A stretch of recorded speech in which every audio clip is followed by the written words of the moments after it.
Season's greetings, movie watchers. Welcome to another episode of the Real Movie Watchers podcast with your Christmas hosts, Matt McGuire and Alec Fritz. Yeah, Merry Christmas, guys. Yeah, happy holidays, And all girls. that. And the yous. Everything. Yeah, them. Yeah, everyone. Theys. Everyone under the sun. Unless, you know. We are on episode number 8 now. We're getting more. Let's see, today is December 17th, 2019. So this will be our last podcast before the new year, 2020. Shit, better Yeah, make man. it good, huh? Closing the year out with a bang. Yeah. And we'll have What to, episode is this? 8? 8?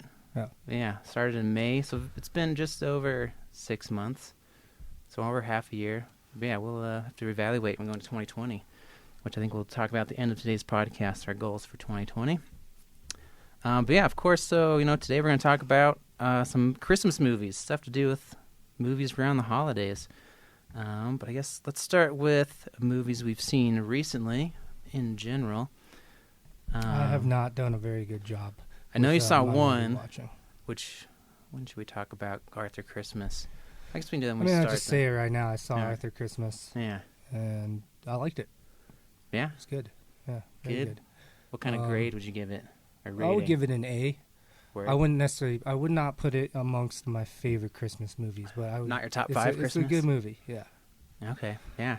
No, not top 5, which is going to be some debate for me internally on how to do the top 5. Top 5 anything always sucks ass. It was so, hard when I wrote them down. I was like, shoot, I gotta mark some of it's these like down. 1, 2, 3, 4, and then 5. You can just kind of rotate whatever in depending on your mood. Exactly. Mood is big indicator. But yeah, I did see Arthur Christmas, and then I rewatched Avengers Endgame, Word. which isn't anything special except for the fact that I still liked it. Still thought it was good. I think I've Still only seen Team it once. Thanos. And, Yeah. yeah.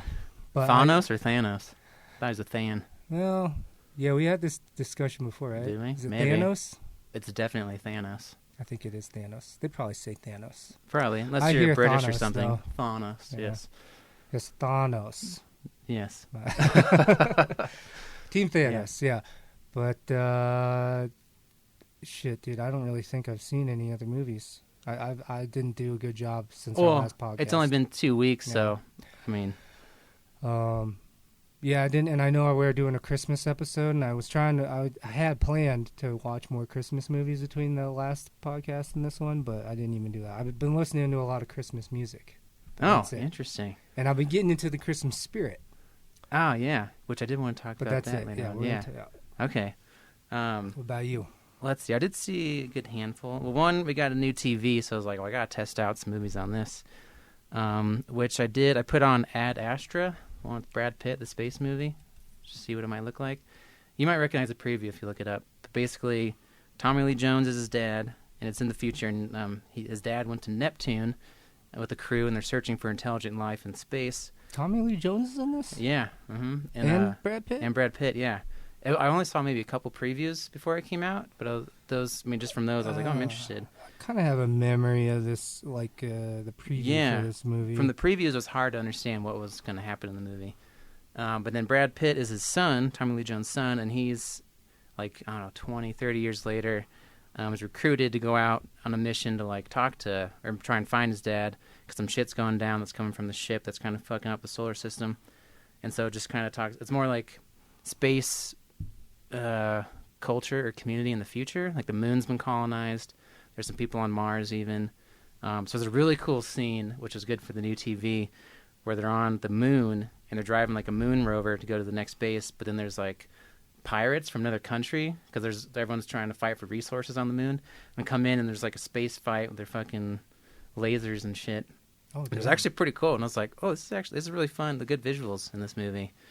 So I enjoyed it. I'd recommend it. Definitely check it out. Well, it's got 2 actors I'm a fan of, so yeah, that's enough. The ending was kind of like, and it's space, which is yeah, space is cool. It was a cool that's scene. The perfect formula for me. Exactly. Yeah, right. You'll definitely you get a kick out of it, I think. I did watch The Irishman, which took me about a week because that's a 3.5-hour movie. Dude, I have no interest to see this fucking movie, dude. It really bothers me. Yeah. Just the concept of this movie and like, how they went about filming it is just bothersome to me. I mean, the actors do great, of course. It's Robert De Niro, but I will give you the de-aging. It looked good, but Robert De Niro's still an old man, so he still moved like an old man. Some parts was hard to tell. I was like, is this in a flashback when he's a little bit younger, or is it the recent time or present time? It's a good movie. It's a solid Scorsese gangster movie. So it has all that fun dialogue is it just and like stuff. your typical gangster movie? Is there anything sort of different about?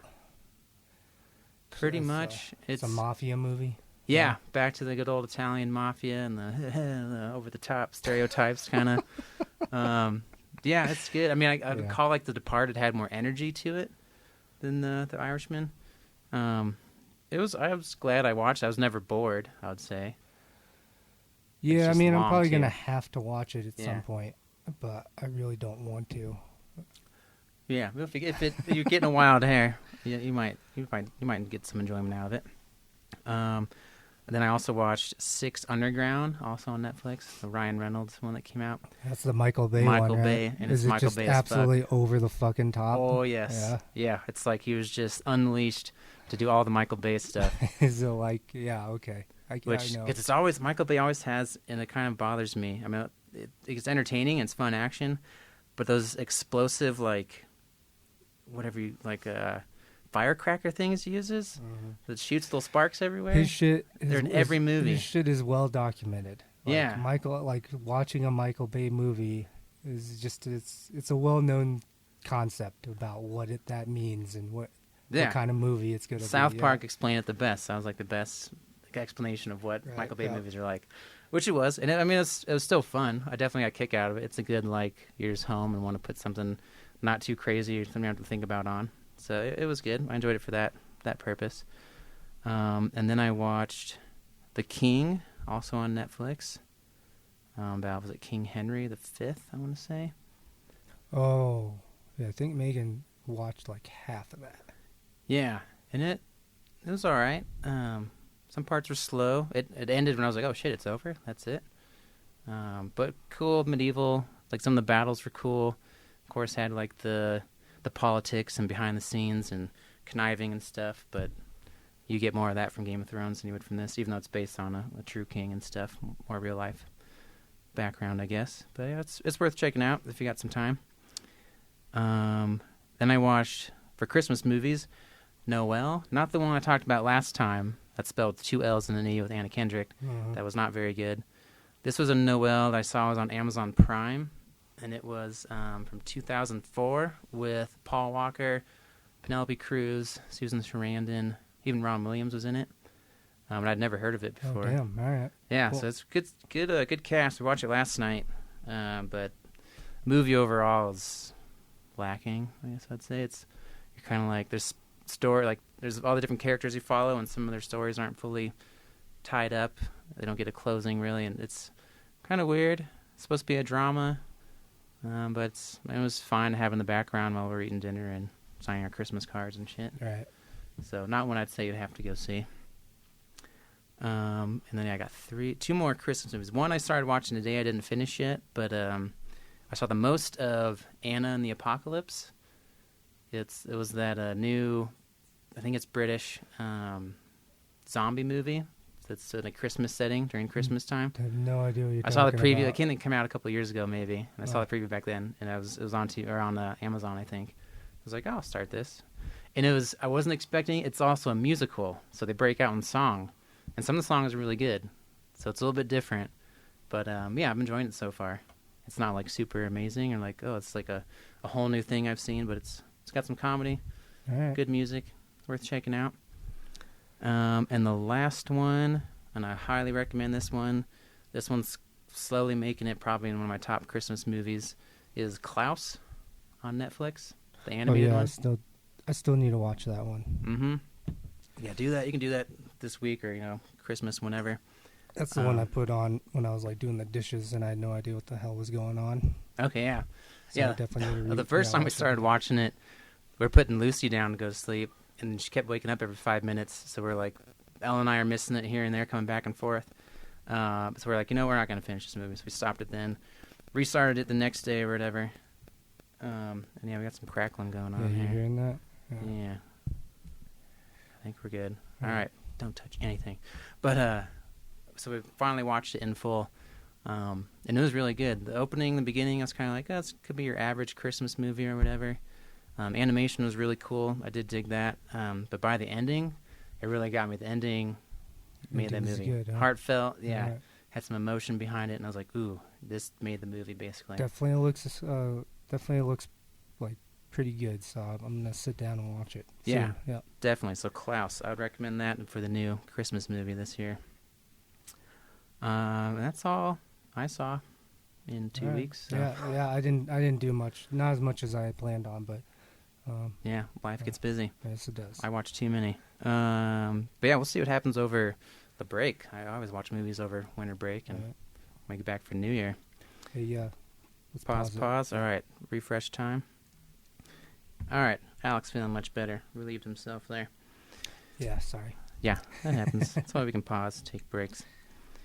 All right, so that's it for movies we've seen recently. And so now we figured we'd chat about just the Christmas season in general. So I know we had some questions we wanted to ask each other. I guess I'd start with, how have you felt about like the Christmas season throughout your life? Like based when you were a kid to college years to now? Yeah, well, that was the same question I had for you, but less of a question, just more of like a, I don't know. Christmas is just, it's turned into kind of a weird thing for me. Obviously loved it as a kid. Mm-hmm.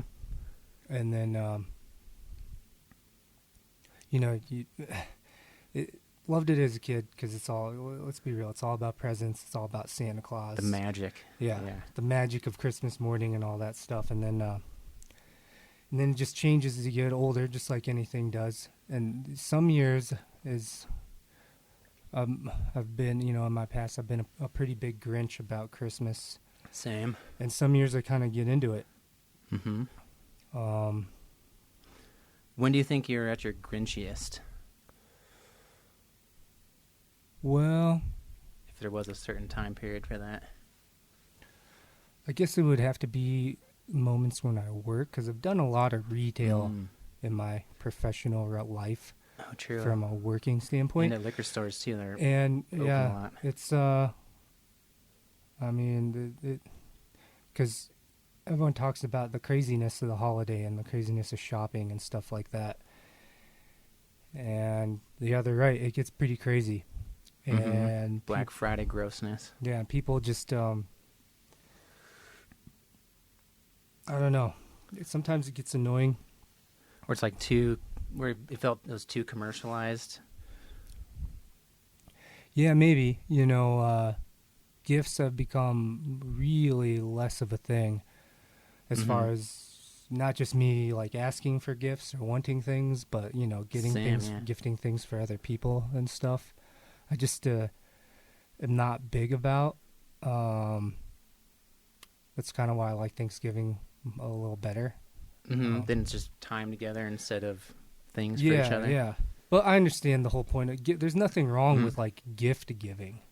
Yeah. I think at its core, gift giving is fine. It's just when it can get excessive. Yeah. Or when it gets stressful. And then like when you start to kind of fuck around with it and you kind of mutate the idea of gift giving, and then it turns into all these other things. It turns into, maxing out credit cards and driving like an asshole and, like all these other things. Only care about those people, not everyone else around you. Right, exactly. Part of your life. And, I don't know. And the music also really, the music I couldn't stand for a long time. The same. I couldn't stand sometimes and how early it starts. That's the worst part. A lot of the same like core issues I have with it are, if you have any issues with Christmas, they're all a lot of the same stuff. Yeah. It starts too early. The music is on constantly. That starts too early. When Halloween hits, there's shit in the stores for Christmas. Yeah, the whole gift giving stuff, all that stuff. It's the same complaints that everybody has. The traveling, the stresses, all that kind of stuff. So. Yeah, and I would agree because like me being a kid was the ultimate awesomest time ever, made Christmas my all-time favorite year. I look forward to it every year. Couldn't wait for it. And then when I lost the magic, which I'll share that story as well when we talk about Santa, I would say college, especially early college, became my Grinchiest Scrooge time. And a lot of it was because of the commercialism where I was like, people are just getting stuff to like material things to give to each other. It's not like the true meaning of Christmas, of spending time together. And yeah, the Christmas music, I could not stand at that time, especially because it was so early. Which even now, I do like Christmas music, but I like it just in the month of December. So, well, I'm the same way, but I like Christmas music that's a little bit older, or sometimes much older. I like Amy Grant. I like Bing Crosby. Oh, Bing! We got his album on vinyl, yeah. But this new Christmas crap, like the newer Christmas music, I can't stand. It's really hard to listen to. Some of it's bad. I do find some gems here and there that I do enjoy. So yeah, I would say because college is my Grinchiest years, and then I kind of turned back around where, especially when Ellen and I moved in together and creating our own Christmas and our own traditions and stuff, and that kind of re-sparked. I was like, oh yeah, Christmas is a good time to like, everyone's being nice to each other, lots of feeling goods, and it's like the winter time. I love the winter time. Yeah, just embracing all the that. Food is amazing. Yeah, being with family and stuff on the actual holiday. Which, I mean, I could see if you're, on your own, you don't have people to go see, I could see it being a very difficult time of year and be Grinch the whole time. But yeah, right now, especially with a kid too. Yeah, I was gonna say having your little girl probably is going to. Yeah, it's gonna. Really start it all up again. Yeah, re-spark the magic. That childhood magic. Yeah, the new generation. Yeah, to see it through their eyes, because nothing's better than Christmas through a kid's eyes, I would say. It's fucking awesome. That's probably true for many things. Yeah, it's true. Actually, that's my favorite time of life. Christmas, actually, is being a kid. Christmas, no doubt. Yeah. Yeah. Which I guess, should I share my Santa story? Yeah, please do. Because I ask everybody, I'm like, when did you stop believing in Santa Claus, or when did you figure it out? And a lot of people are like, I don't know. I was in 4th, 5th grade, 3rd grade, or someone told me, and I believe them, and this and that. Yeah, I remember when I. Yeah, when did you stop believing in Santa Claus? Well, you remember Ryan Otterville, right? Yeah. Mm-hmm. Yeah. So I probably shouldn't say his name on the fucking podcast. It doesn't. It'd be fine. Sorry, Ryan. If you're. Anyway, I'm not talking bad about him anyway. Mm-hmm. Yeah, but I remember we were just hanging out at my house and we were playing, and I don't know how it came up. How old were you? Oh, fuck. Or like what grade? I don't remember. Must have been. I feel like you were kind of the year before me. 4th grade? Or probably. I think it was 4th grade. So I think you knew a year before. Right me. Around that time, anyway. And I don't even know how it got brought up. All I remember was like, Ryan's like, Alec, you still believe in Santa? And I'm like, yeah. And he's like, Santa's not real. And my mom is like, break it to you. My mom's on the couch, Yeah. like right next to us, because we're just hanging out in the living room or something. She's on the couch, and I look at my mom, and I'm like, is that true? And she's like, yeah, it's true. Adult figure who tells no lies. Is this true? Well, and it was probably for the best, since like my friend one of my best friends at the time broke it to me.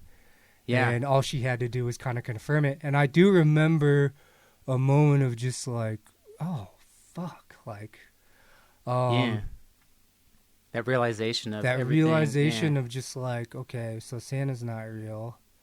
And then you're like, I don't even think it hit me right away. I think maybe a little bit down the road, then I was like, oh, well, then the Easter Bunny is definitely not real, right?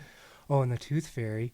Oh, and it wasn't so devastating to me as it was more of like then I just started asking questions like, I just started thinking about it in almost an analytical way. Like, well, so I went to bed, and then they must have. My parents do stuff. They must have been hiding the presents, and they put them out. Oh, and then some were from them, and some were from Santa, and they ate some cookies and drank some milk. Oh yeah, never same all with the of Easter Bunny, and then the Tooth Fairy was the most confusing thing to me. I was like, how did I never wake up?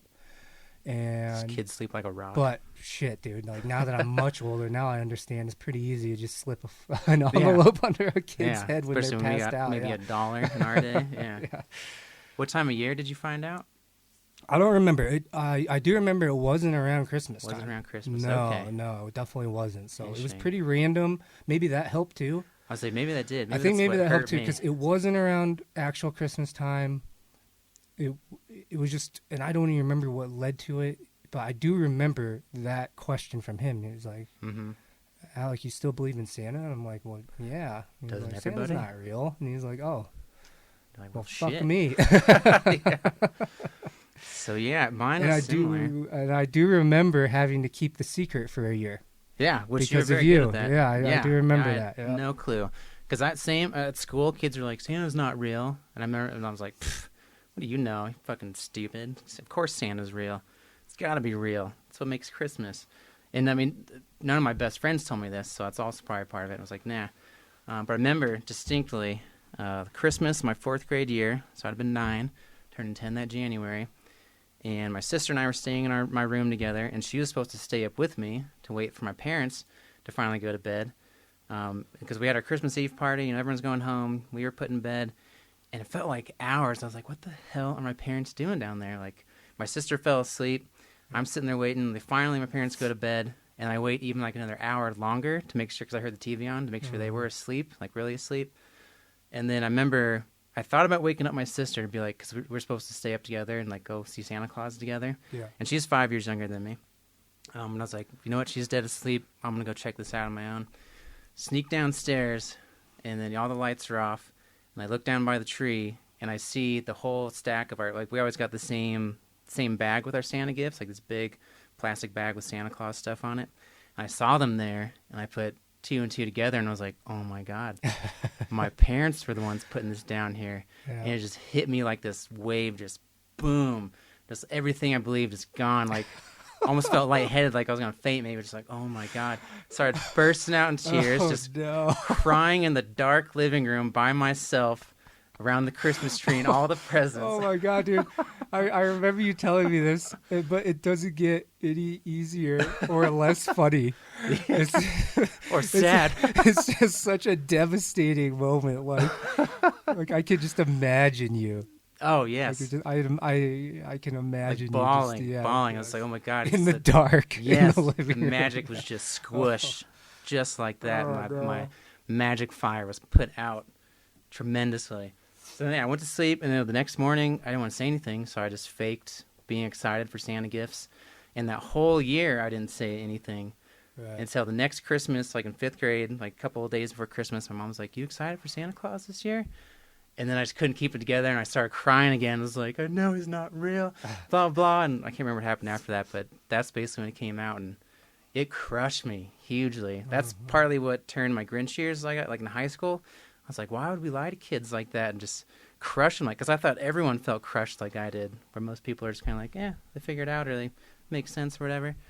But yeah, just was devastated by it. Although the fun part, being an older brother and knowing that Santa Claus wasn't real, I got to be Santa Claus for quite a few years for my sister. Yeah. So it's kind of fun. I had to like fake go to sleep until she fell asleep, get up with my parents, put the gifts out. I got to eat the cookies and drink the milk and stuff.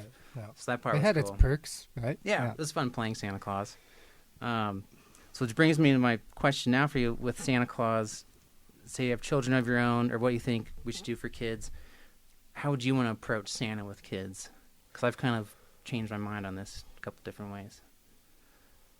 Should there not say they're Santa at all, so they don't get hurt from it?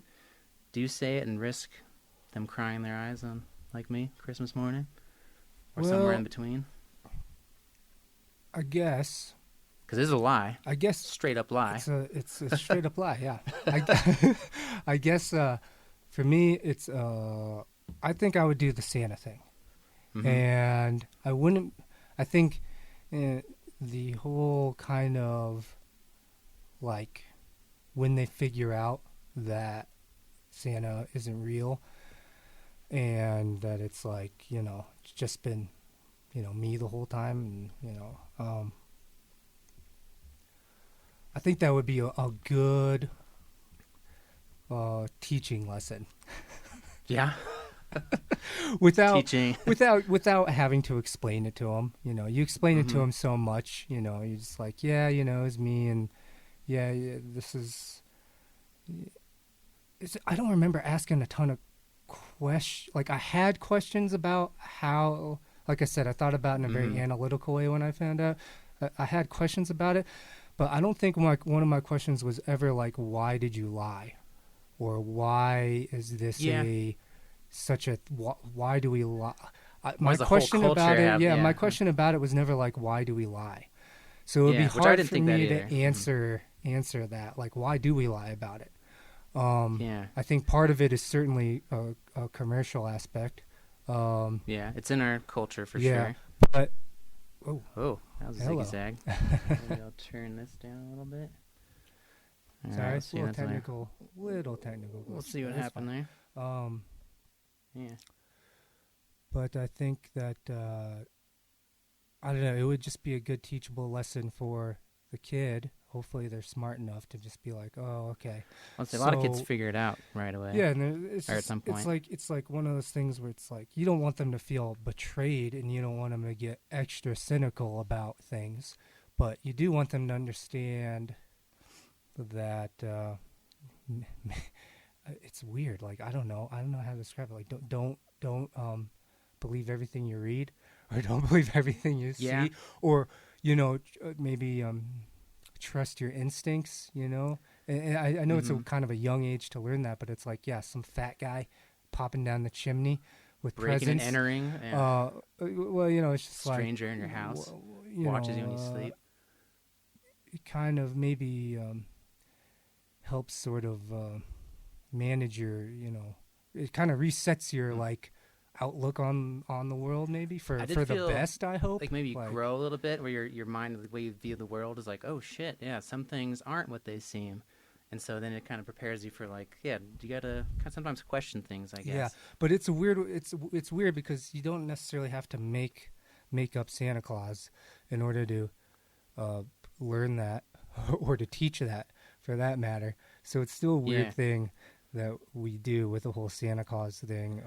A lot of it's, I guess, the magic. I think that kind of outweighs seeing how excited your kids are for this, and presents and Santa and that whole thing. And I think the best approach to it, and I'll let you say what you're going to do with your daughter here.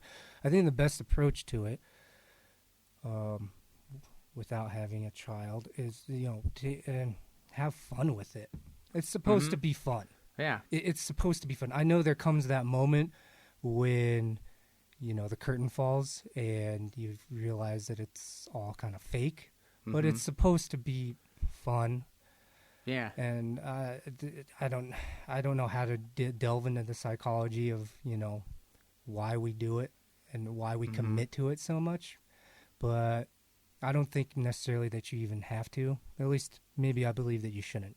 Just have fun with it. It's supposed to be fun. So yeah, which I agree, because I mean it hurt me a little bit more than probably most kids, but when I look back on it, it was totally worth having Santa Claus around. The magic part was fun.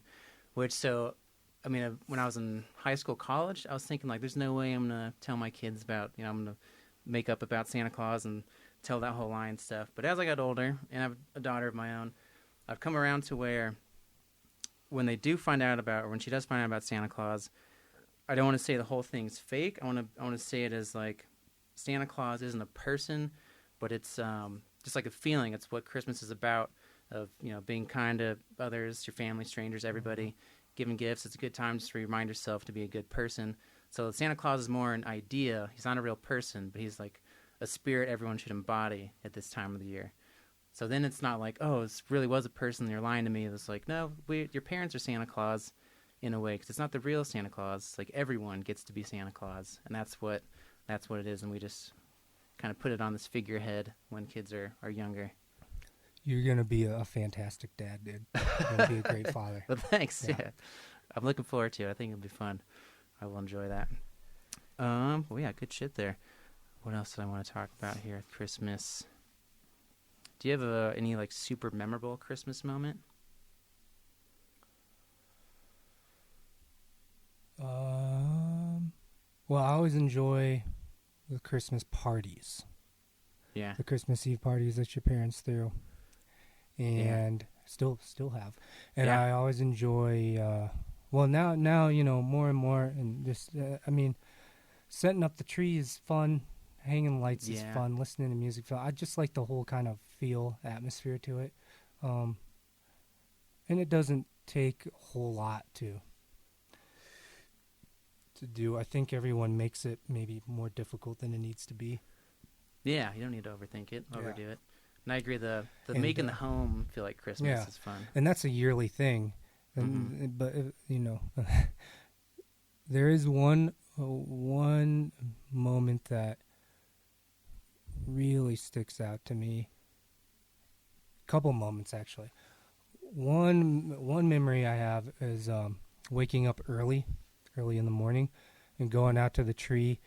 And, all the presents are out and the sun's coming up. My parents aren't up yet. And there's a Nerf football, a CU Buffs Nerf football. Oh, crappy. Not crappy. Amazing. Like hanging in the tree. Mm-hmm. And I was like, oh, fuck yeah. And I went and grabbed it, and I was just like playing with it, like on the couch, just waiting for my parents to wake up. And then my dad comes out.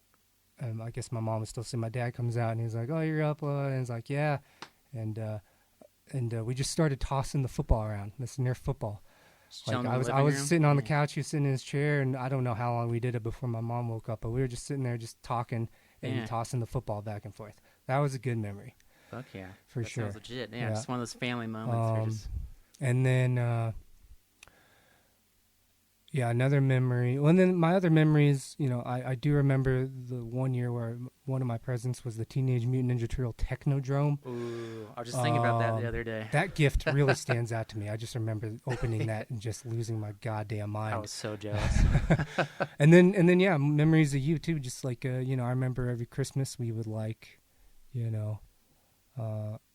you might come over or I might go over to yours and we'd I was gonna say that's one of my favorites as a kid was Christmas morning. Like we'd all each do our things at our parents' houses, the family, and then when everything settles down, then like we'd call each other, and usually either I'd go over there, or you'd come over to my house, and we'd like bring our new favorite toys over, our video games, and then just play all afternoon until it was like dinner time, and we had to go back to our family's houses. But yeah, that was one of my favorite memories. Seeing what shit you got, especially Ninja Turtle stuff. Yeah, that was always good. I think one of my biggest gifts I remember that stands out was when I first got the N64, and I really wanted it so bad that year. And I remember opening up that gift, and as soon as I saw the logo, I just like my mouth dropped. It's like, holy shit, here it is. And then of course played it like the next 2 days nonstop. Do you have any Christmas traditions that stand out with your family or anything? The one tradition that we always had was my mom making breakfast, and it would always be something kind of different and stuff that she would only make once a year, like for Christmas. Some years it was really good, some years it was not good. But I do remember that quite a bit. Was it who all came over for your Christmas? I remember your grandparents there sometimes. Well, occasionally it would be the grandparents, and then it was with my sister for a little bit. And then for a little bit, it was just me and my mom and dad. And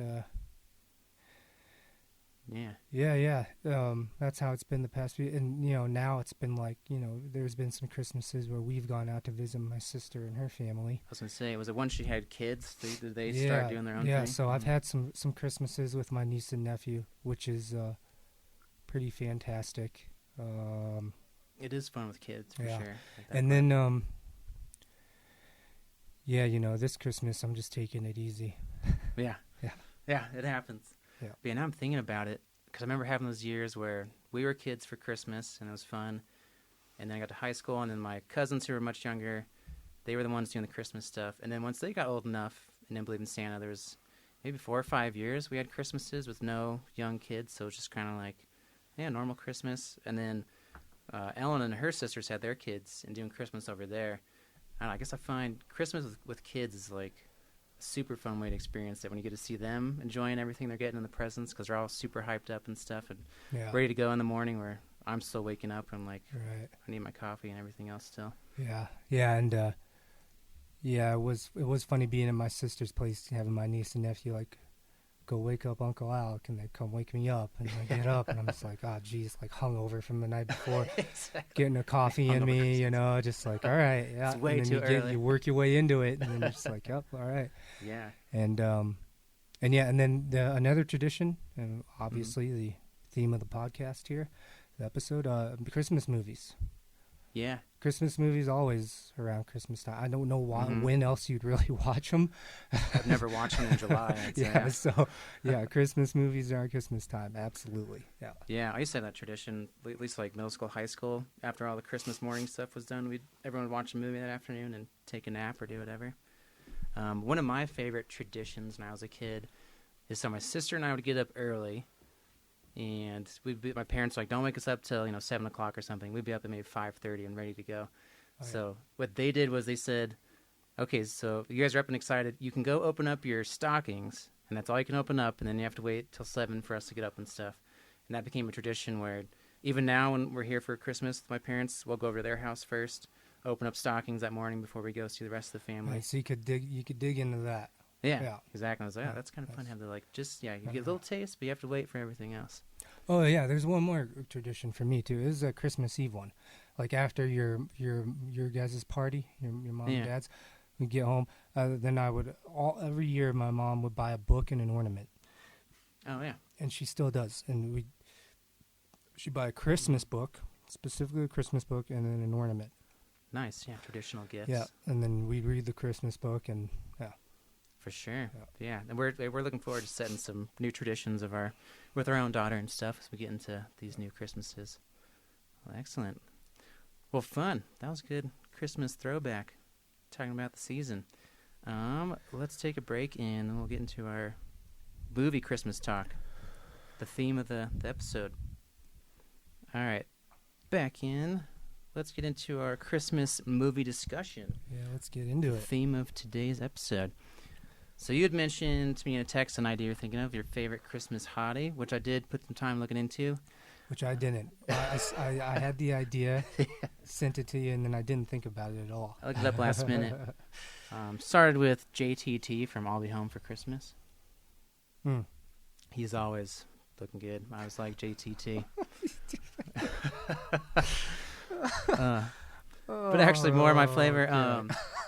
More your flavor, huh? No, not him. He's good looking, but more of my flavor is in A Muppet Christmas Carol, the chick that plays Belle, I guess her name's Meredith Braun. After watching her when I got older, I was like, I like her. She's really attractive. Yeah. Yeah. Oh, yeah. So that's one. And then the other one lately I've been like, oh dang, like why didn't she in more movies back in the day? In Home Alone, the cousin that plays Heather, her name's Kristen Minter. She's like the oldest cousin who does the counting, the head count by the vans and stuff. Oh, yeah. She kind of looks like Jennifer Connelly. Yeah. Yeah. And I was like, you know what? She's a looker. So, yeah, they're my favorite Christmas gals.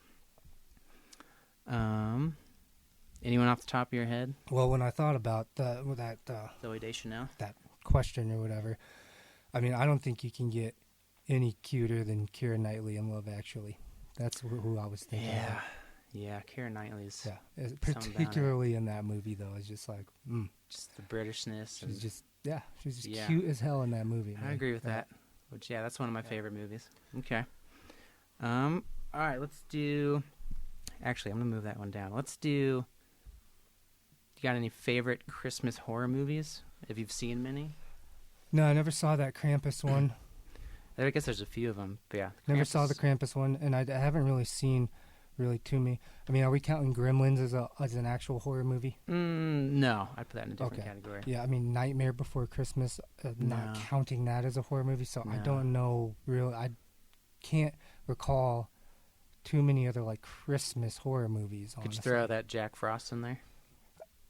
Winter theme? That's a winter. I mean, that, well... Yeah, if we're reaching for one. Yeah, maybe. But yeah, the Krampus, which it's not one I should have saw in theaters. I've seen it. I don't know if I've seen this movie, Silent Night, Deadly Night. Obviously, ads for that one. There's one that I really need to watch that always comes up as like one of the original slasher movies, Black Christmas from 1974. I want to say. I listened to some of it about it in the Halloween time.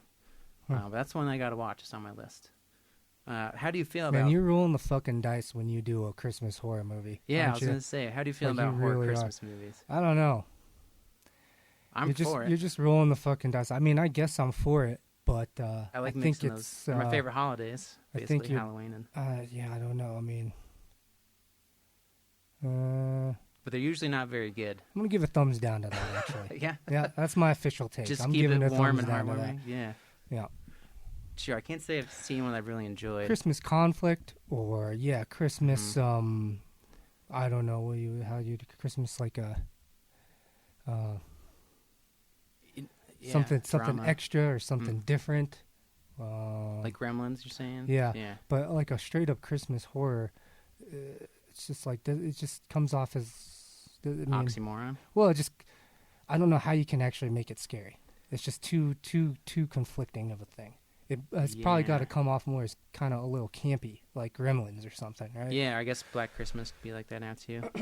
The one I might put in here, which I haven't finished watching it, which I mentioned earlier, Anne and the Apocalypse. So it's a zombie movie, but it's more comedy. It's not like true horror, but around Christmas time. But yeah, I would say I have no super good like horror movies that I would talk about for a Halloween podcast would jump in the Christmas category. But I did always wanted to mention too, I think my favorite time of year now is from Halloween to Christmas, just because that string of starting off with my favorite holiday, Halloween, dude. and it's a solid time span, man. Yeah, you have a lot of fun. Very solid. Go from the fall to winter. I love the snow and that kind of shit. Yeah. All right, then enough of horror Halloween. Let's talk about horror Halloween. Horror. My elf and my D is like yeah. Horror Christmas. That's my mumbling as I start to mumble. Horror, Christmas horror.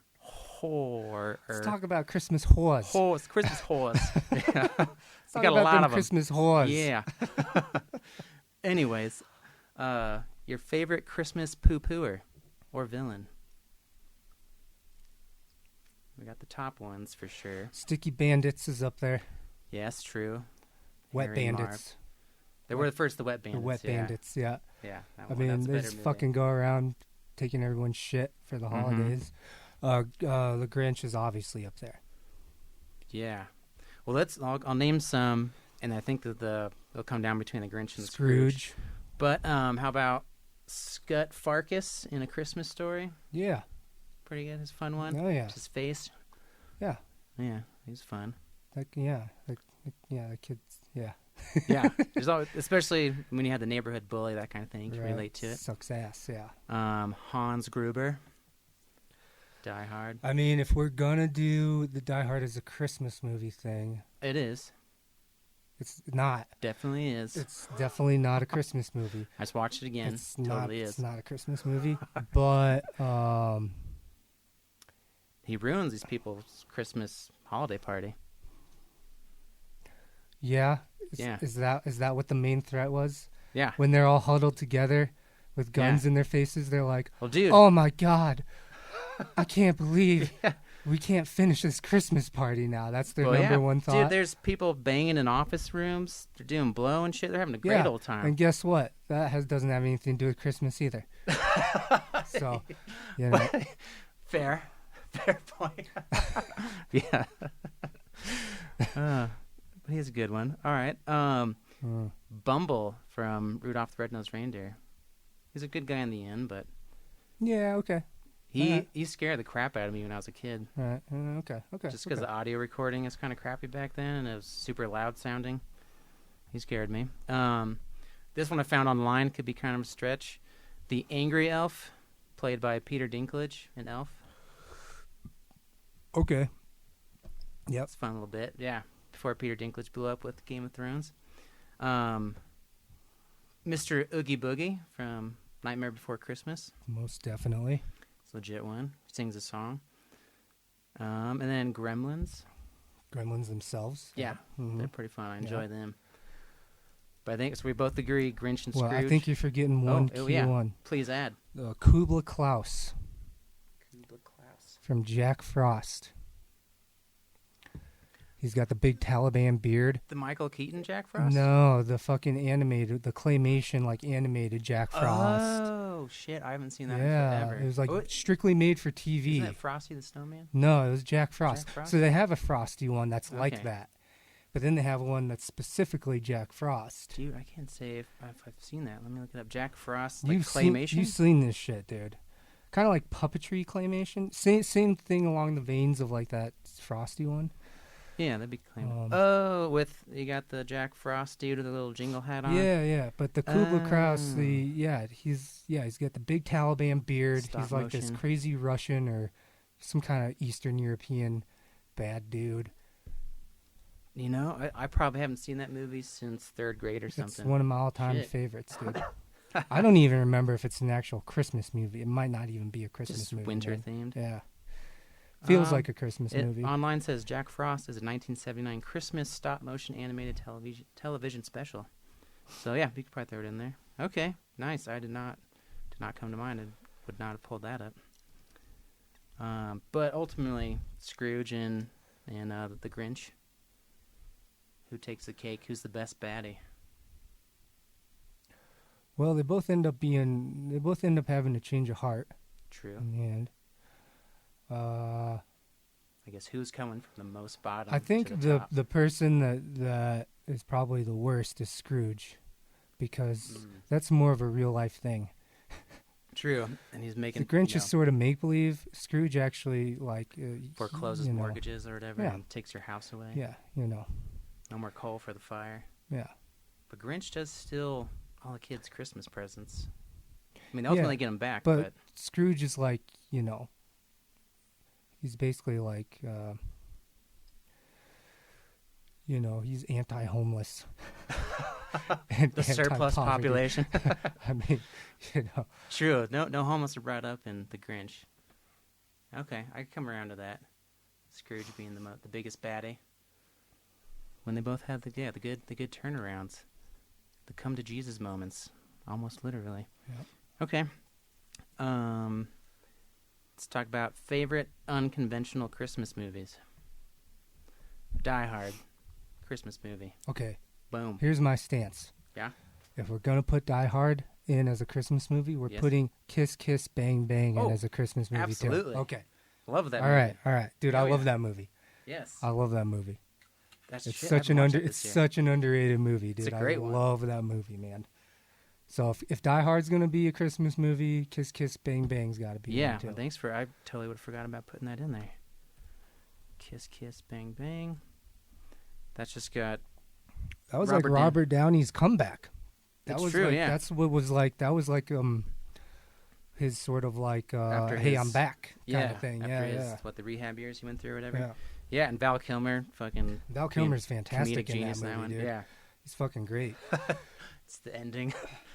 Sorry to all your Midwest people who, whatever, heard "fuck" too many times. Hey, Yeah. it's Christmas. Yeah, that's a great movie. Great underrated movie. Also thrown in there, Enemy of the State.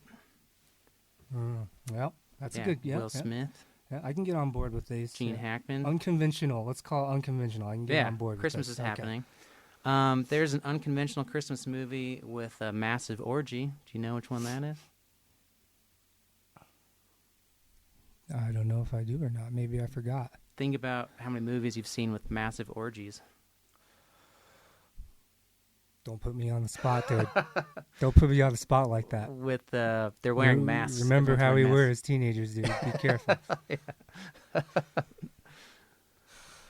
Tom Cruise, Nicole Kidman.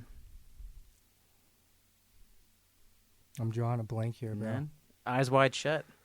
Oh, I was I wide believe shut. it takes place during the Christmas season. Yeah. Forrest Gump count? So that's one I'm trying to think because it has Christmas in it, right? Yeah. Yeah. What happens? Which I would throw it in the unconventional, yeah.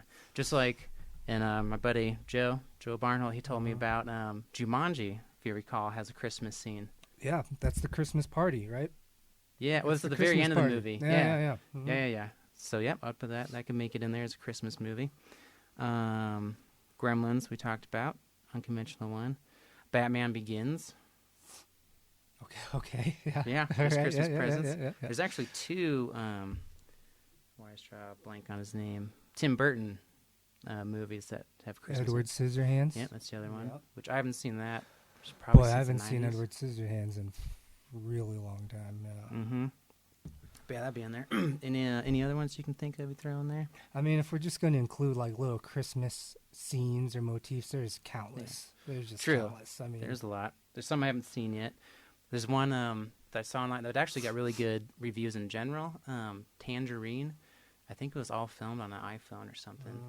Came out a couple years ago. Set in Los Angeles with these transgender prostitutes walking around. She gets crazy. It's set around Christmas time. It's one I added to my list, so I gotta check that one out.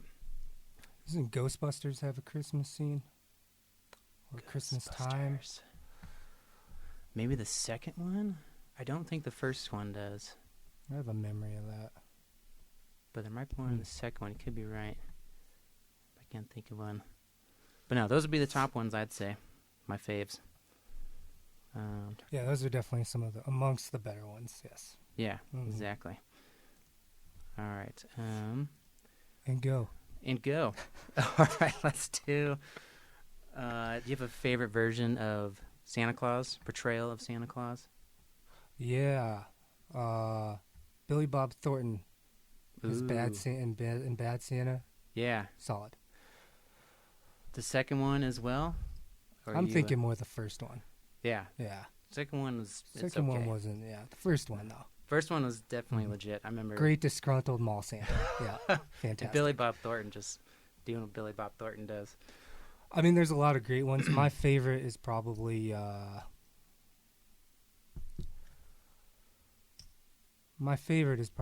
Allen. I was just going to say that's my favorite. When I think Santa Claus, not only because it's called Santa Claus, but yeah, Tim Allen. That's my favorite. There are some good ones, but... yeah, it was just his comedy. We were, I don't know, what, 5th, 6th grade when that came out, so it was just like perfect timing for that kind of movie. And definitely just the first one. Second one's okay, third one's awful. Didn't even waste my time with that third one. Yep, no.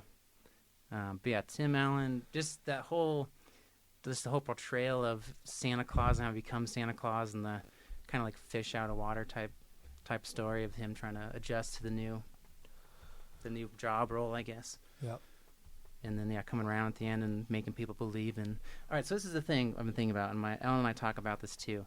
So in the Christmas movies where Santa Claus is actually real, and like all the adults are like in Santa Claus, they're like, no, it's not. Blown away. Yeah.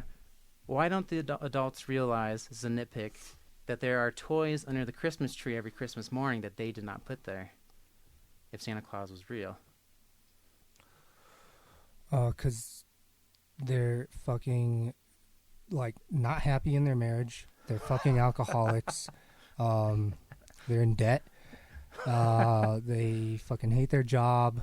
So they just don't even care that there's presents there from yeah, their knees nowhere. are bad.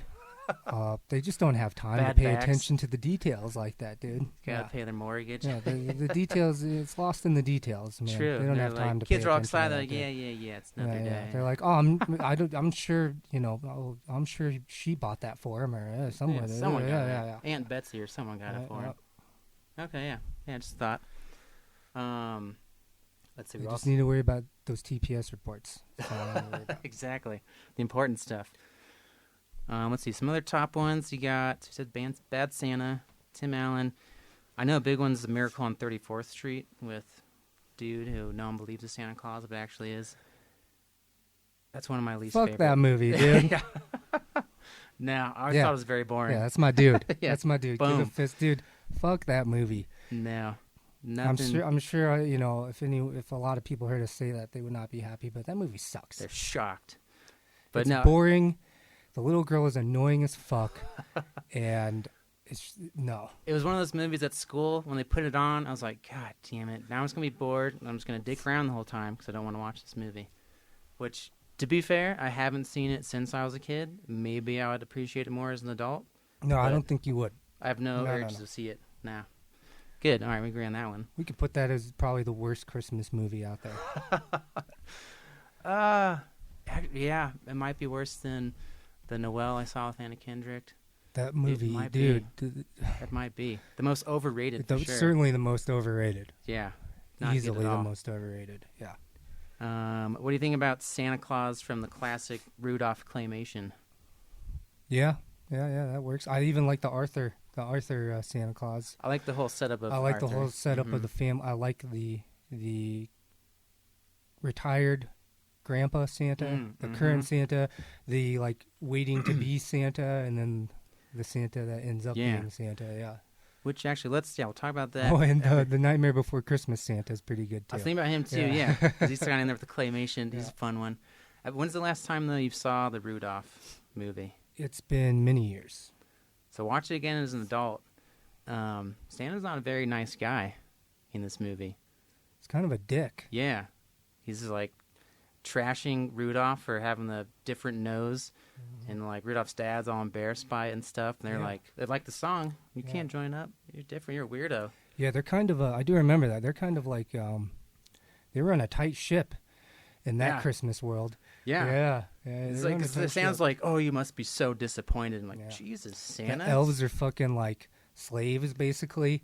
Yeah. They're like looked down upon. Working in fear. Go pick the cotton and shit, dude. Like that's what the elves are treated in that fucking thing, dude. Yeah, second-class citizens there. Yeah, man, that's a harsh reality for the Christmas world and for Santa. That reality. Yeah. I mean, Santa only likes no when mistakes. he can do something. No mistakes. Yeah, yeah, true. Yeah. Which, I mean, when you're delivering that many gifts, you gotta do it well, thorough.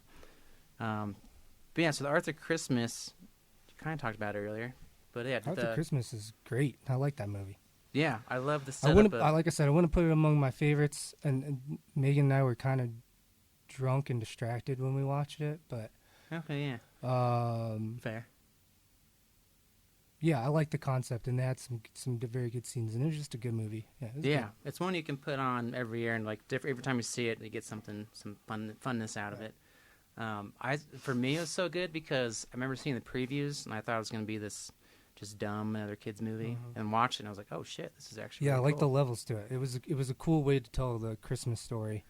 Yeah, it's just like a very unique idea. Kind of with the modern stuff, with the one brother being all techie and stuff. It's just a very unique idea about how they made that story. Yeah. Grand Santa's hilarious. What got me and Ellen dying was his whole. They used to say you couldn't teach women to read. Yeah. Megan and I got that too. She was like, what? I was like, oh my god, this is great. Yeah. Sorry, mate. My only thing I don't like about that movie is there's the one slow part where they go to Africa on accident. That part kind of drags on for me. Where I'm like, all right, let's get back to the good stuff, and then the ending is fantastic. Yeah. So that's my only criticism I'd say of Arthur Christmas. All right, any favorite Christmas comedies? Yeah, Scrooged. Classic, yeah, Bill Murray. That's great. I haven't seen that's that like dark comedy. Time. Yeah, great. Some parts are pretty intense, right, with the ghosts and almost like Ghostbusters special it's definitely effects. Dark humor, but it's good. Yeah, Scrooged for sure. Bad Santa for sure. Bad Santa's definitely one of them. Yeah. Would you put like Love Actually in there? Well, yeah, I guess you could. Mm-hmm. You got some, definitely some parts that make me laugh. I mean, you got Home Alone. Yeah, Home Alone. Home Alone for sure. One of the top ones. Yeah, Christmas Vacation. 2, Christmas Vacation. Definitely Christmas Vacation. Yeah. The Christmas Vacation is probably number one. Close. For comedies? Yeah. I could see that. Close to number one, yeah. Yeah. Have you watched on Netflix the Movies That Made Us series? No, I've only watched the toy one, the Teenage Mutant Ninja Turtle. Oh, yeah, which is fucking badass. Mm-hmm. We can talk about that in January. Yeah, we can. But check out the Movies That Made Us. They do Die Hard, and Home Alone. And the Home Alone one was really interesting. The Home Alone's great. Yeah. Yeah, and it's fun because they bring up the director of Home Alone was originally supposed to direct Christmas Vacation, but did like bumping heads with Chevy Chase, who did not want to work with him at all. I mean, that and the Home Alone concept, that whole concept is totally fantastic too. Yeah, which is fun to get in the backstory because it changed studios. People thought it was gonna not be good. Siskel and Ebert fucking blasted it, said it was crap, and it turned out to be like the highest grossing movie of that year. But did you know it was a John Hughes film? John Hughes who did Breakfast Club and all that. I did know that. Yeah, I was like, oh shit, no wonder. And for that one, that's the whole score of that movie. That to me is like Christmas. It just reminds me of being a kid with Christmas. The John Williams score. I could listen to that nonstop for Christmas time. Yeah, Home Alone's fantastic. Yeah, best one. Then you got ones like Office Christmas Party. The Night Before. Have you seen The Night Before? Seth Rogen? No. Do you check that one out? It's good, like a solid B comedy movie, but there's one scene that just killed me. Okay, all right. It's in the church at the end. Seth Rogen, he was like with his wife who's pregnant. She gives him like one last go out to just party and like do these drugs and get crazy and stuff. So he ends up being on mushrooms, and he runs into her, and he's going to church with her family. He's on mushrooms in church at Christmas Mass, and there's a scene with the baby that just, I died. If you've seen it, you know what I'm talking about. So I won't ruin it for you. It was awesome. All right. Then we got Bad Moms Christmas, Harold and Kumar Christmas, Elf. Elf. Yeah, that's right. Fucking Elf. Why Elf's did I a not think solid of one. Elf? Elf is great. Yeah. Yeah, that's one I can Will watch Ferrell every does year. great. Yeah. Elf is fantastic. Santa. Oh God. What about Jingle All the Way? No. I mean, yeah. I mean, I know it's supposed to be, but no. No, it was fun when I was a kid, but it's nah. It's a not big anymore. thumbs down for me. Yeah. They tried with Arnold and Sinbad. All right, there's a new one I saw. Was it last year? Ellen and I watched it. She liked it more than I did. I never heard of it. It's called Mixed Nuts with Steve Martin. I think it's from the 90s. No, I never saw that one. I think it's on Amazon Prime for free. It's I think it's like a 10% in Rotten Tomatoes. It's interesting. It's different. You can check it out if you have nothing else to do. All right. But it was Mixed Nuts. Huh? Yeah, Mixed Nuts, Steve Martin. One that I'd never heard of before. Let's see. Then you got like Trading Places. And I did watch one year A Very Murray Christmas. Did you ever watch that on Netflix? The Bill Murray thing? No. It's okay. What I liked the most out of that was Miley Cyrus does a song on there. And that's where I've never really seen her perform before. And I was like, holy shit, this girl can sing. Like, she's got Oh, yeah, she true can talent. sing, dude. Yeah. I know there's a lot of bullshit that gets attached to her, but she can sing. Yeah, true talent for sure. All right. Well, then let's get in. Well, you had a question for me before we do the top 5 Well, Ultimate Christmas? yeah, so we've already brought this movie up a couple times. I want to know what your thoughts are on Love Actually. Okay. It's definitely one we watch every year, so it's a rewatchable one for me. I mean, do you like the movie? Yeah. Yeah. I like it. It's not. It wouldn't be in my top 5 favorite Christmas movies, but I do like it. It's weird seeing Grimes. What's his name in Walking Dead? Rick. Yeah. It's weird seeing him with his British accent and very more like pretty boy kind of look. Yeah. But I don't know what to feel about that movie. I love Bill Nye. I want to like it, but I just can't bring myself to necessarily like it. It's got yeah. That's why it's a B. Like some parts I'm like, yeah, it's okay. Some parts I just think are awesome. And some of the British humor with what's his name that plays Frodo Baggins when they're having to film like their sex, like the extras in the sex scene or whatever, and like standing in having their conversations. Yeah, no, I consider it a solid Christmas movie. I watch it every year. Yeah. Yeah, just okay to you? Like I said, I can't make it like I want to like it. I just don't know if I can like it. Yeah. Have you seen The Holiday with Jack Black, Kate Winslet, Cameron Diaz, and Jude Law? I don't think I have seen that. It's the one you and Megan can check out. It's a fun little rom-com. And it's one of those like no way this would happen in the real world, but it's fun in the movie. Ellen loves it. We watch it every year. It's a The solid Holiday. one. Okay. Yeah. The Rewatchables podcast did an episode on it, so you can kind of check it out from there too. But yeah, it's up there with Love Actually. I'd say the same caliber of movie. That was all, man. I just wanted to get your thoughts on Love Actually because it's a weird. I don't know. Yeah, it's a solid B, maybe a B plus depending on my mood. But it's one I'd put on in the background for Christmas time. All right. All right. Should we do like your 5, my 5, your 4, my 4? All right. Yeah, we can do that. Top 5. We're doing top 5 Christmas movies, people. Yes, all time. Holy shit. The coup de grace, whatever you want to call it. And it's like I told McGuire off air, like, it feels like the 5th movie can be like really interchangeable depending on your mood. Yeah, there's some I bumped off the list. I was like, shit, that's a good movie though. But I had to come down to it. Top 5, yeah, this is tricky. I'll give you my fifth. Number 5 for me would be Elf. And that one could be changed with 4 even sometimes. But yeah, Elf in my top 5 for sure every year. Oh, man. Yeah, Elf is good.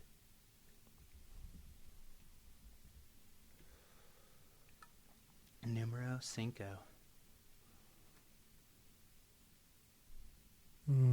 Yeah, it's tough, dude. I'm still debating on it. There's movies that like. You need to take a minute. Well, there's just movies that like The Polar Express. I love that story. I love the book. The book is great. The movie was just okay. Yeah. I feel like I need to give the movie justice because the story is so fantastic. That was one of my favorite Christmas books, yeah. But this isn't a book podcast. Yeah. This is a movie podcast. Yeah. So I have to eliminate that.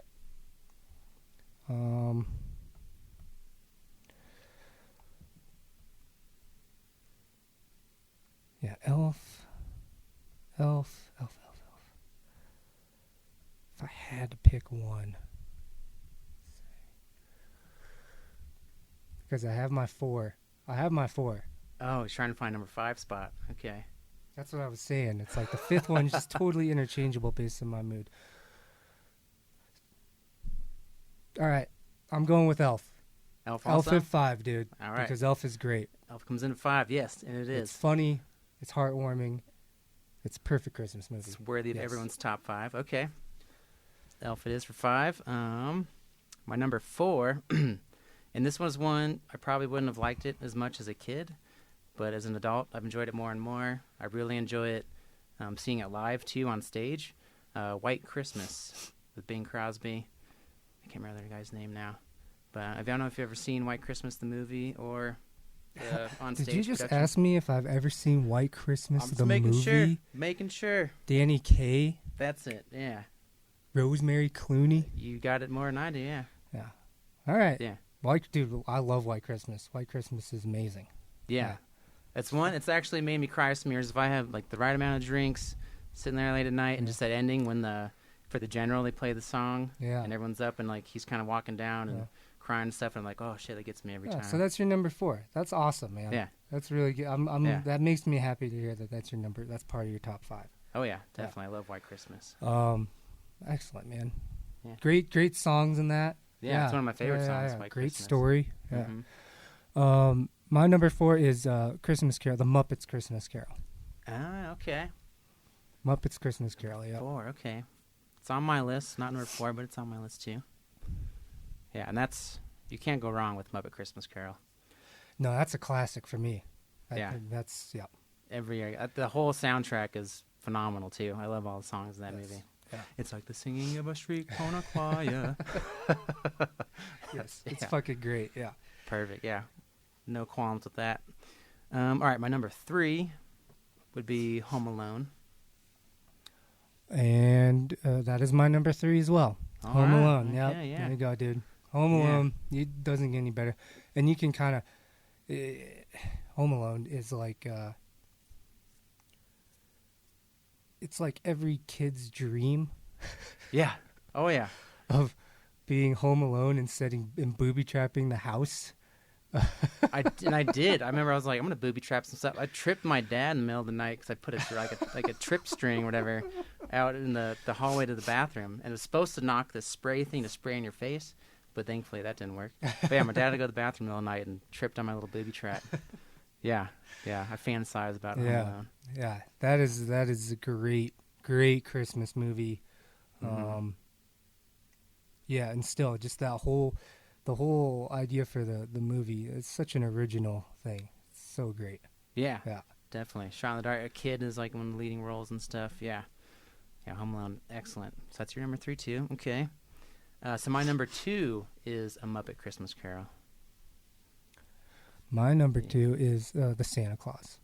Oh, okay. Yeah, that was one that could have been up there in 5 for me and stuff too. I love that movie. I absolutely love that movie. Yeah, can't get. I can't. That Is it just like the Tim Allen humor? I like Tim Allen, but I just like the whole thing. Like when he has to go to Denny's. Because he burns he fucked up Christmas dinner. Yeah. And just like the whole thing I love about it. The whole it's like really really campy and just weird and funny and just I just like the whole thing. Yeah. Yeah, I think Tim Allen was perfect for that role too. He really like made it believable. Yeah. Definitely, yeah. Fucking Bernard and just like who's the guy who plays like the stepdad basically? Oh god, yeah, he's in What's his Fast name? Times at Ridgemont High. Can't remember his fucking name. I cannot either. But he's perfect for that role. Yeah. It's like this, just Cosby sweaters and stuff. Yeah. Yeah, I just love that movie. I mean, like he kills, like he scares Santa Claus off the roof, kills Santa, and then he has to become Santa. What like, the hell? Yeah. Yeah, that one I related to it also with just coming from a divorced family and figuring out the holidays of when you go to whose house to do the holidays with people. That one was like, oh yeah, I can see this kid. It's difficult, it's interesting. You go to someone's for a certain amount of time and figure it out. It is a little dark if you want to overthink it in the terms of the only way that he can actually make his kid love him is to become like the most lovable character in all the fucking world. Oh, he'll love me if I'm Santa Claus for real. Right? It's like, but we won't pick at it. We won't pick at it that hard. So, yeah. All right. My numero. And the number one, dude. Yeah. What is your fucking Top number spot. one, dude? What's the best Christmas? Your favorite Christmas movie? And I want to know why. Go. For me, and this is why I made you watch this movie, is Arthur Christmas. It's my number one. That's your number one. Yeah. Right. And it's like we're saving it for this Friday. We're going to watch it for our family at home Christmas Eve that we're doing with just us. And a lot of it's because the story's great, the humor's great. It's at the end, though, that really gets me where he finally gets the present to the girl's house, the bike. And he sits there and they're all waiting in the closet watching her open it. And one part was the elf is like, is this your first time? I guess that was an earlier scene, sorry. But yeah, is this your first time, like, going to see, like, dropping a gift off for a kid? But it's that very last scene where they're all watching in the closet. And, the brother and the head Santa are arguing. But Arthur there is watching it, and he's, like, the true embodiment of Christmas. And just him, like, seeing the kid opening it and the excitement. It gets me. That's times where I've, like, teared up watching that scene. I'm like, oh, man, this is, like, the true feeling of Christmas. And they get it in these characters here. And so, yeah, that's the ending of that movie. Every time I'm like, God damn it. It gets me. It's great. Nice, man. Yeah. Yeah, I mean, I liked it. It was good. Yeah. Oh. Hell yeah. All right. You're number one. I'm curious now. My number one top spot. Best of all time Christmas movie. There's no debate about it. White Christmas, dude. Okay. All right. White I was Christmas. wondering if you're happy about it. Yeah. Okay. Yeah. No complaints there. No argument from me. That's a solid. That's a movie that'll stand the test of time for sure. Yeah, and it's old-timey as fuck, Mm-hmm. and I love that movie. I mean, and it is the true definition of white Christmas. Yeah. There's a lot of white people in that movie. Yeah, this is true. Not a spot of color anywhere. However, yeah, no, that movie is my all-time favorite movie. Mainly because, well, there's a lot of reasons. My dad introduced me to that movie. Okay, how old were you when you first saw it? I don't even remember. I was young. He introduced me to that movie, okay. And for whatever reason, I just really fell in love with it. It's kind of a long movie, over 2 hours. It's almost 2.5 hours. Yeah. But wish it could be back fucking then. Danny Kaye, dude, that's my dude. Yeah? As far as like old like the performance golden acting Hollywood kind of thing, dude. That's my Yeah. dude, man. Court Jester, always loved that movie too. I haven't seen that one either. Yeah. So yeah, the first off, the cast is stacked cast. Yeah.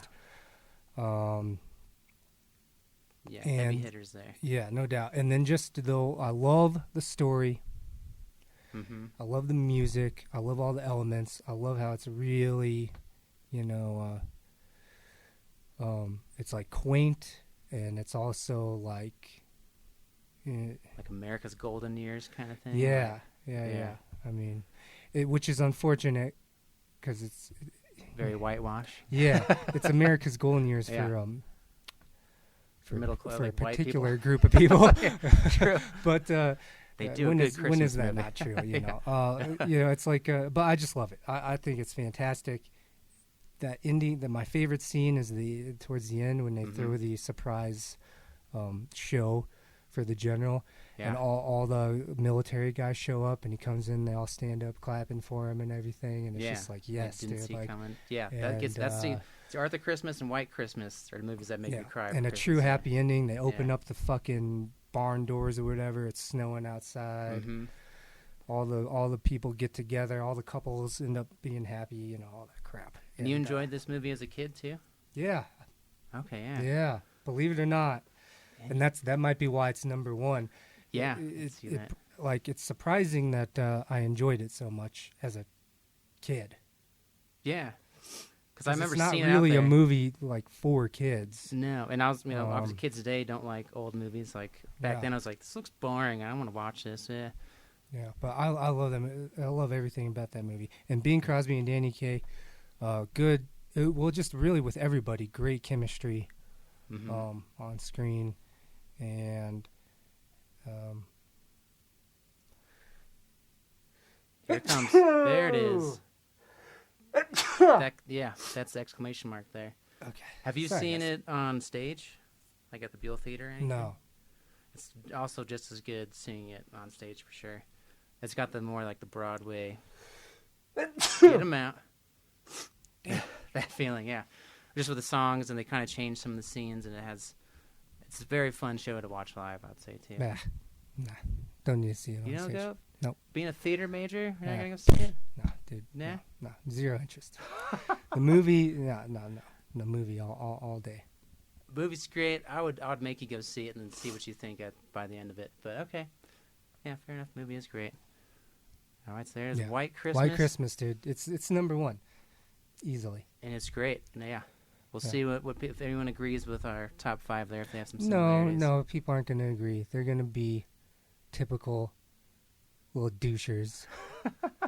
What about Miracle? What about It's a Wonderful Life or whatever? Blah, blah, blah. I just haven't seen that movie, so I couldn't say if that's going to be on there. You haven't seen It's a Wonderful Life? No, it's on my list. I know it's talked about as a good movie and good Christmas movie. Well, it's not going to make your top 5, but here's one I just have to watch for the Christmas culture, basically. Yeah. But yeah, there we go. So Arthur Christmas, White Christmas, Christmas movies in general, excellent. And before you all get your panties in a twist, yes, Christmas Vacation, great. A Christmas Story, I know, is like number 1 for a lot of people. See, those are ones that are on my overall list. I liked those movies, but they just didn't, it's not. They're a good go-to. It's not what I gravitated towards for Christmas movies. No, they're like good comfort movies. Like, I'll put them on. They're good, but they're not. Yeah. I mean, not if I had to I only had these Christmas movies to watch the rest of my life. Yeah, definitely. If I only had White Christmas as the only Christmas movie to watch, like every Christmas, I would be totally fine with that. Yeah, exactly. That would be a non-issue for me. Yeah. Won't complain either. So yeah, all right, I like it. Well, then, that's it for the Christmas discussion then. We'll have plenty more next Christmas to talk about, I'm sure. In closing here, since this is our last episode before fucking 2020, which I remember thinking of 2020 when I was a kid, and I was way in the future. This is our 8th episode. We've been doing this for over 6 months. Where do we want this to go in the year 2020? Yeah, we kind of touched on this briefly in the last episode. Yeah. I mean, this is very enjoyable to me. I always look forward to this.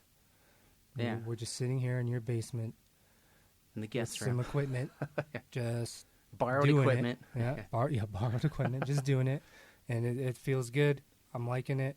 We're learning a lot, for sure, how this is going. Yeah. And I do have some ideas, and I'm sure you do too, that we'll probably have to have just a separate meeting about. But yeah, definitely. I think the number one thing that we need to put our energy and efforts to is just making this more accessible. Mm-hmm. So, Yeah. Because right now we're just on YouTube. Which I think just probably our friends are listening right now. Yeah. So just making it more accessible Mm-hmm. as far as different kind of platforms. Just so that it's easier to listen to when you're in the car or whatever, or, who knows. Yeah, So. exactly. Which, I agree. I'm ready. We can And talk about that. I think it's pretty straightforward when you do a little research on it. But getting up on Spotify and stuff like that should be, I hope, Mm-hmm. Relatively easy. Yeah, well, that's like the platforms that where you get up on there and you pay the monthly fee for whatever, and then you can put it in iTunes, Spotify, all that stuff. So that'd be a good we're goal. gonna have to do something like that. Yeah, and I see what would be nice to be we're always open to feedback, criticisms, things that you just couldn't stand, things that you enjoyed, because it's just really us listening to them again to get our own feedback. So, yeah. Well, and another thing I'd like to see us do is, we,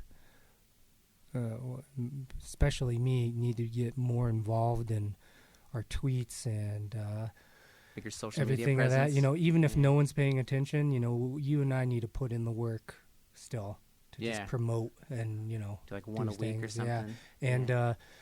And please email in. Start emailing in comments or questions or whatever. And maybe things you want to hear. Yeah, episode ideas. I know we already talked about having some of our friends, some guest appearances. Guests would be fun. I mean, We'd have to don't figure out expect. Yeah. We're not getting. No household names are gonna. Yeah. Sorry, ScarJo isn't getting on the podcast anytime soon. But if only, yeah. No Sofia Coppola. But I think there's definitely going to be an episode where we'll have our significant others on. Definitely a few friends to talk about all kinds of different stuff, and we'll see if we can. I don't know. Real life is tough, but maybe if we can even squeeze in a couple episodes a month, that might be a reality. I don't know. We'll just have to see. Yeah. See how it goes. I mean, weekly is the goal, to do an episode weekly, but right now it's time we can find it, and so we got goals, baby steps. We're learning a lot, like we said. So we're excited for 2020. See where it goes. But it's still a good time for those who have listened. We appreciate it. We hope it's just going to get better and better. So if anything, we're enjoying it. I mean, a couple of best friends here to get to talk about movies every month. So it's great, and we got some good topics coming up. I think so too. Oh, absolutely. Can't wait for Ninja Turtles. Oh yeah, I'm going to prepare so much for that one. Oh yeah. I'm looking forward to that one as well. It's going to be great. Yeah. All right, so where you can find us, though, would be on Twitter @RealMoviePod, or you can send us an email at realmoviewatchers@gmail.com. And this is real, as in the movie reel, REEL, our fun little pun going on there. And right now, we're just on YouTube at Real Movie Watchers. You can just search for episodes on there. All right, well, that's it. Happy holidays. Enjoy the season. Enjoy it with family. Yeah, Merry Christmas. Yeah, Happy New Year. Yeah. 2020. Here we go. Season's greetings. Bye, everybody.